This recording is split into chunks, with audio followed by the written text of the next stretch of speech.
তান্ত্রিক অন্তরের তাবিজের আড়ালে প্রতারণার ফাঁদ। ধাপের হাট ভাড়া বাসায় অনুসন্ধানে মিলল রহস্যজনক আলামত।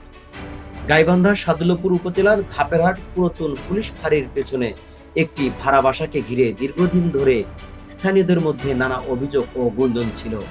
ঘরের কোরআন শরীফ উপরে ছিল, তার নিচে একটা চালন ছিল, তার নিচে আরেকটা চালন ছিল, সেখানে ছিল মাথা। অভিযোগের প্রেক্ষিতে সরজমিনে অনুসন্ধানে বাসাটিতে বেশ কিছু রহস্যজনক ও সন্দেহজনক আলামত দেখা যায়।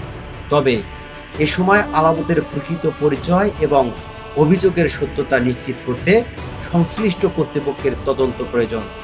কিসের সঙ্গে কি রাখছে, এটা কি কিসের আয়াত? এটা আয়াতুল কুরসি। আয়াতুল কুরসির পাশাপাশি রাখছে।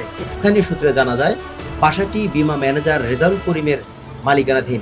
সেখানে গত কয়েক মাস ধরে বসবাস করে আসছেন সাদুল্যপুর উপজেলার ৭ নং ইদুলপুর ইউনিয়নের একবারপুর গ্রামের রানা ড্রাইভারের ছেলে অন্তর।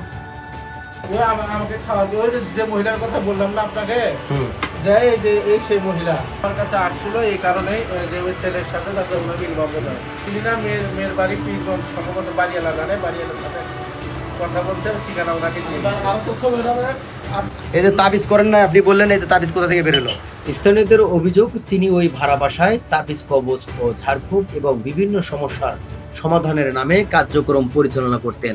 স্থানীয়দের আরো দাবি, এর আগেও একই ধরনের অভিযোগের কারণে নিজ গ্রাম থেকে তাকে বিতাড়িত করা হয়েছে। সরজমিনে বাসার ভেতরে বিভিন্ন ধরনের পুতুল, তাবিজ তৈরির সরঞ্জাম, মানুষের হাড় ও মাথার খুলি দেখতে পাওয়া যায়। অশ্লীল ছবি এবং আরবি সাদৃশ্য কিছু লেখা দেখা যায়।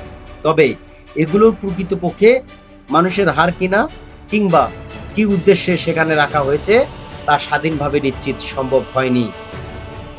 একাধিক স্থানীয় ব্যক্তির অভিযোগ করেন, পারিবারিক কলহল ও ব্যবসায়িক সমস্যা, প্রেম ভালোবাসা, মামলা মোকদ্দমা সহ বিভিন্ন সমস্যার সমাধানের আশ্বাস দিয়ে মানুষের কাছ থেকে মোটা অঙ্কের অর্থ হাতিয়ে নেয়। এছাড়া গভীর রাতে রাসায়নিক জাতীয় কিছু পোড়ানোর কারণে দুর্গন্ধে এলাকাবাসীর ভোগান্তির শিকার হতেন বলে অভিযোগ রয়েছে। অলৌকিক ক্ষমতার দাবি ও তাবিজ কবজের মাধ্যমে ভাগ্য পরিবর্তনের প্রলোভন দেখিয়ে সাধারণ মানুষকে বিভ্রান্ত করার অভিযোগও করেন তারা। বাড়ি বন করা হয়, তারপর স্বামী স্ত্রী ক্যাসার হলে মিলন করা হয়। আমার বয়স 17। স্থানীয়দের অভিযোগ, ঘটনাস্থলে পবিত্র কোরআন শরীফের পাশে মাথার খুলির মতো বস্তু রাখা ছিল, যা ধর্মীয় অনুভূতিকে আঘাত করে।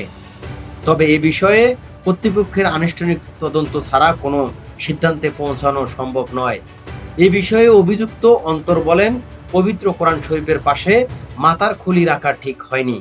স্থানীয়দের দাবি, উদ্ধার হওয়া আলামতের প্রকৃত পরীক্ষা করে অভিযোগের সত্যতা যাচাই এবং প্রয়োজনীয় আইনগত ব্যবস্থা গ্রহণ করলে প্রকৃত ঘটনা সামনে আসবে। PM Liton, NTV online.